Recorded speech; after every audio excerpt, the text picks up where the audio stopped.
Hey guys, this is Holland with the Wolverine.com, and we're back with another episode of the Road Report. But before we dive into that, I want to invite you to subscribe to the Wolverine.com right now, just $10 until next football season. That's $10 for premium inside information on recruiting, football team, basketball recruiting, and you get to be part of a great community, the Fort message board, all for $10 until August 31st of next year. All right, guys, let's talk about this week's road report, my time on the road seeing Michigan targets.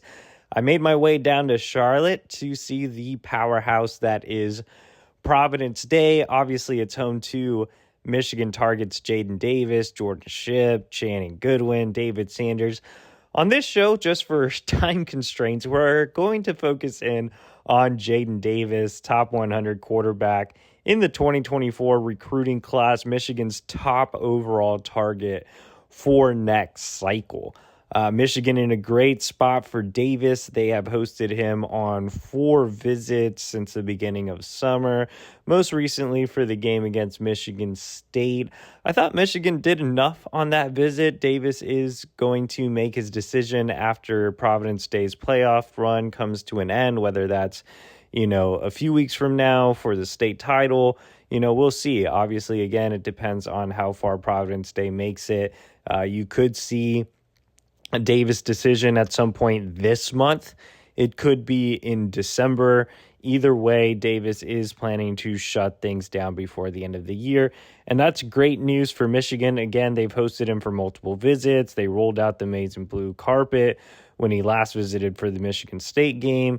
He obviously really felt at home on that visit and got to hang out with the staff. Jim Harbaugh, Matt Weiss made another strong impression on him. Both saw him during the bye week. He also had a chance to hang out with players, even connected with Michigan quarterbacks J.J. McCarthy and Cade McNamara. So overall, it was a fantastic trip. And when you look at the field, the competition, there isn't many, schools that really scare me right now. Alabama just took Julian Sayin as its quarterback. Georgia took Ryan Puglisi as its quarterback. LSU found its quarterback in Colin Hurley. All 3 of those SEC teams were interested in Davis and obviously are no longer options. So that leaves Penn State, Clemson, and North Carolina. North Carolina hosted him early in the fall, but we haven't heard much movement from the in-state Tar Heels in quite some time, probably since that visit. Penn State was recruiting him hard. They visited him during their bye week, but he canceled his trip to Happy Valley. Tennessee's another school that I didn't mention, but it doesn't look like there's a ton of interest either way, even though he did recently visit.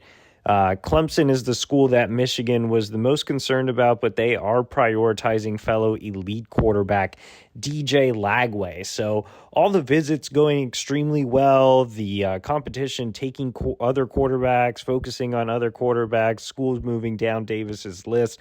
It all adds up to Michigan, right? I mean, Michigan seems like the school that is easily out in front with an upcoming decision. And that's, again, great news for Michigan. Davis is the guy they wanted. Immediately after missing out on Dante Moore in the 2023 recruiting cycle, Moore, of course, the 5-star in-state prospect that committed to Oregon. After missing out on Moore, Michigan really honed in on Jaden Davis. They could have just taken CJ Carr. He was a legacy recruit, obviously being the grandson of Lloyd Carr, the son of former Michigan quarterback Jason Carr as well. But Michigan never really made Carr the guy. They really focused in on Jaden. He has been the guy for several months. They had him higher on the board than Carr. He's been the focus. Michigan hasn't actively recruited any other quarterbacks. They had, another on 300 guy in Isaac Wilson on campus. They never offered him. They offered Michael Van Buren, top 100 prospect but from Baltimore St. Francis, which has been very, very kind to Michigan over the years, producing guys like Blake Corum, Nikai Hill-Green, Derek Moore, etc. and they never made a push with him. So they loved Davis. I mean, for them to pass on a St. Francis kid, to pass on the Carr name, to go all in for Davis tells you how much Michigan really values this kid as a prospect. On the field, Davis had another strong night, probably the best performance from him this fall from the times that I've seen him live. This was my third time seeing him in game this year. He was extremely efficient, completing 11 of 14 passes for 202 yards and 5 touchdowns, basically a perfect quarterback rating to go along with that. My concerns with Davis have been accuracy. One, he only completed a little more than 50% of his passes last year.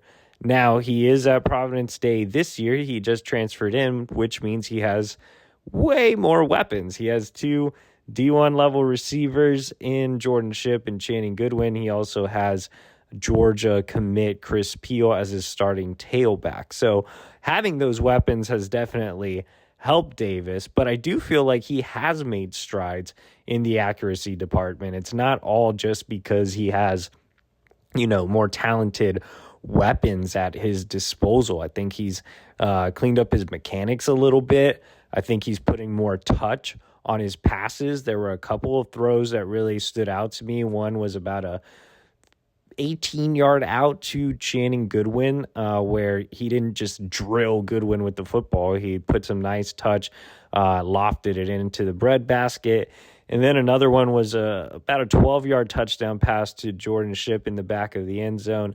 He put it right over the defender's head, put it up high to where only Shipp could get it. That was a perfect pass from him.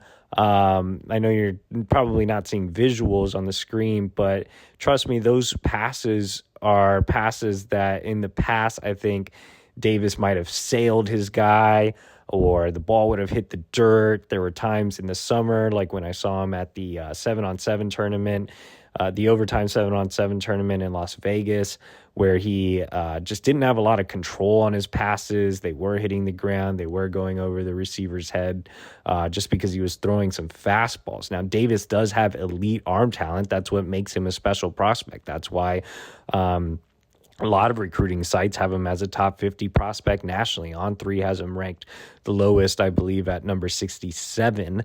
So the arm talent is there, but controlling that arm talent, finding the right touch, being more accurate, being more efficient, that's definitely what I saw from Davis on Friday night.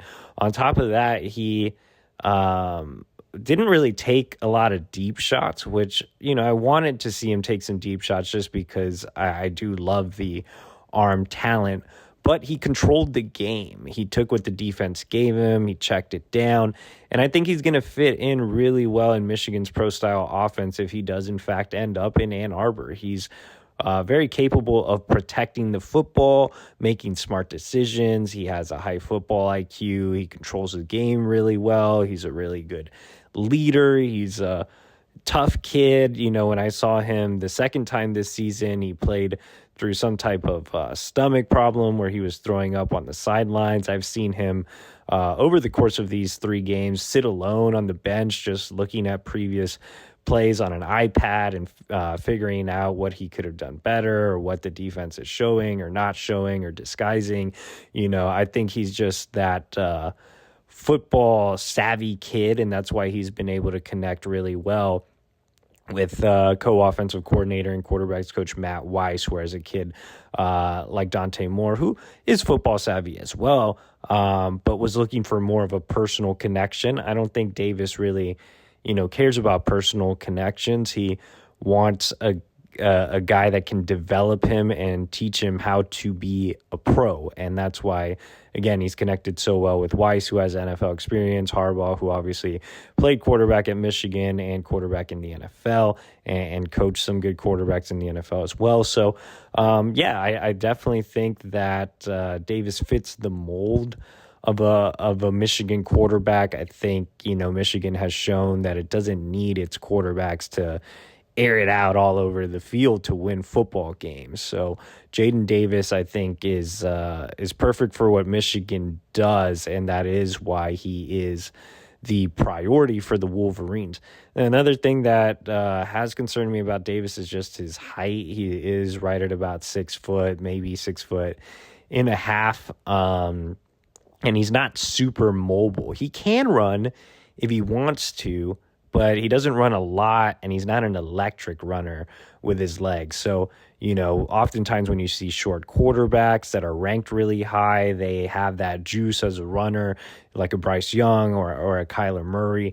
Davis isn't necessarily impactful as a runner, but again, he can run if needed. He moves around well in the pocket. He has good feet in the pocket, but he's doesn't have that JJ type of escapability either. So that concerns me a little bit, but not too much where I would completely knock him or anything. I really love the arm talent. I love the improved accuracy and mechanics.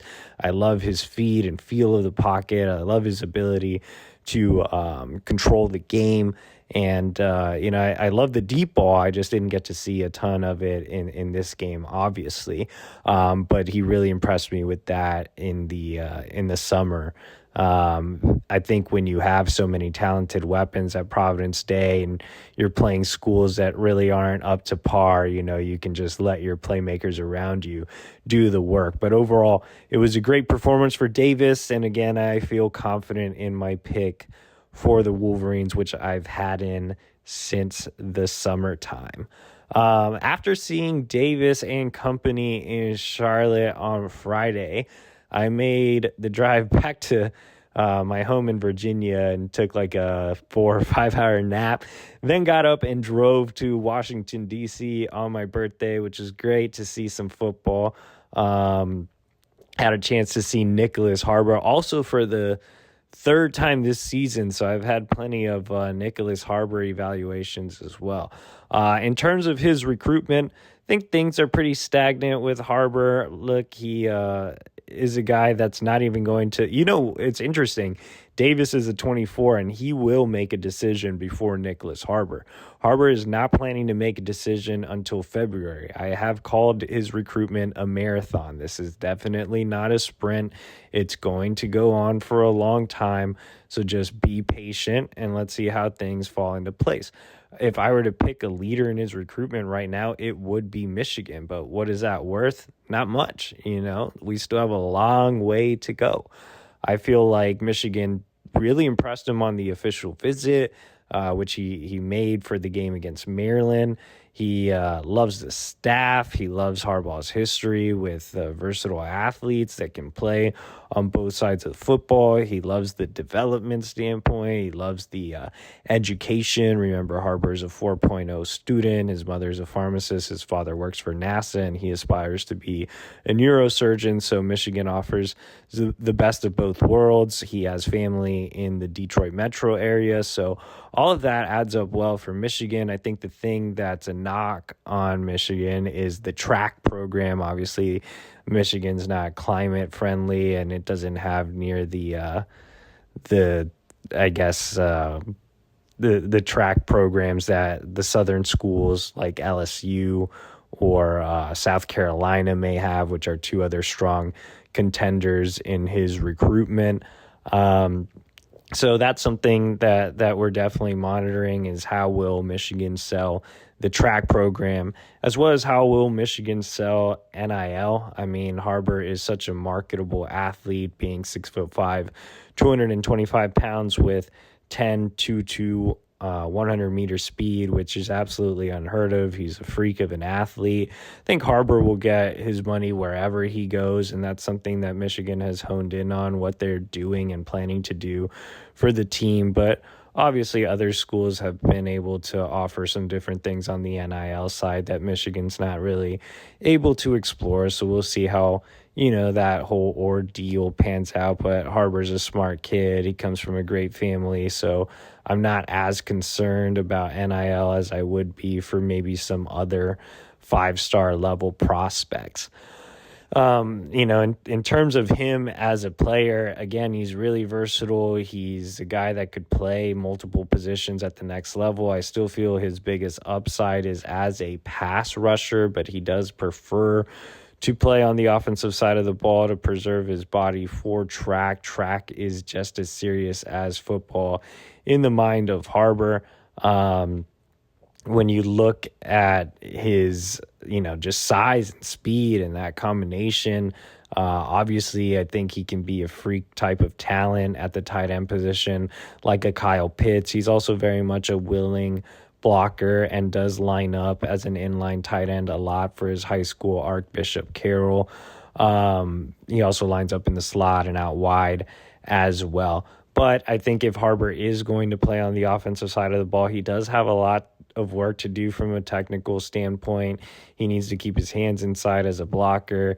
As a route runner, I think he has a long ways to go. He kind of struggles getting in and out of breaks, sinking his hips. For as fast as Harbor is in a straight line, I don't think he's as fluid as you would expect. But again, those measurables, that speed, the upside is amazing. The only issue is the floor is also low as well. But if anybody can play football at a high level and run track at a high level and be a neurosurgeon, it's Nyckoles Harbor. He is such a great character kid. Always enjoy my time going out to see him and just spending time and learning more and more about him. Like the other day, I learned that he was and this was by one of our posters, but I just learned he was the world record holder for as a 12-year-old in the 100 meter. So it's crazy that he's a world record holder for something. But, he's such an amazing kid,